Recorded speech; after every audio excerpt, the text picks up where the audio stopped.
to be genuine towards the people you serve.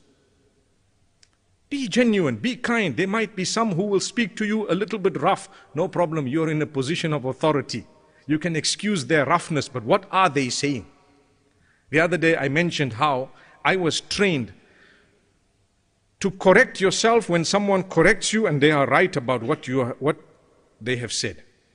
Even if the manner of their correction was unacceptable. Someone swears you and screams at you and calls you all those names we were talking about, and then they said this is what's wrong in you. Excuse all of that, but look what they said. Is it correct what they have actually uttered? If yes, just change yourself. Don't worry. You won't regret that much. Excuse their rant. That was them. That spoke more about them. But in the interim, they highlighted something beautiful for you to look into. Look into it. Don't discount it simply because of the way it was pot at you. No.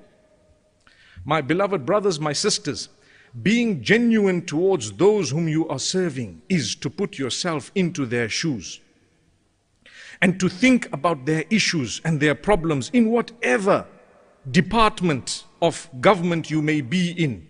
There will be people who might pester you. There will be people who might be a nag. And on the other hand, there might be people who are your friends. Remember the favoritism and all the isms that come in. Be mindful of it. Be mindful. It is correct that when you know someone closer, you tend to trust them a little bit more. What they may have said to you might hold greater value because you know them. That's human, and that is acceptable to a degree. Sometimes you say, can you write me a reference? And the person writes you a reference from whom? Someone I know, someone responsible. That doesn't mean you did something wrong. You were only trying to confirm it because you needed someone you already trusted. But that doesn't mean those who don't come with it are not really trustworthy or that they are lying. You probably have to go one more level to verify that. That having been said, don't just rebuke people. A beautiful verse of the Quran in Surah Ad-Duha. I'm sure most of us know it off by heart. It says, وَأَمَّا السَّائِلَ فَلَا تَنْهَرْ. As for the beggar, when someone comes to beg from you, Allah says, La tanhar. La tanhar means do not rebuke. Do not belittle. If you think of that verse, it is just divine. Because the Almighty could have told you, the beggar, give or don't give.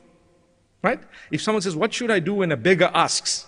What do you expect as a response? Give him. If you have something little, just give him. Put something in his hand. Or they might say, don't give, you are encouraging begging, etc., etc. These are the answers. The Almighty came up with none of those two. Because that decision, He left it to you and I. But He said, no matter what you do, be careful, don't belittle this man.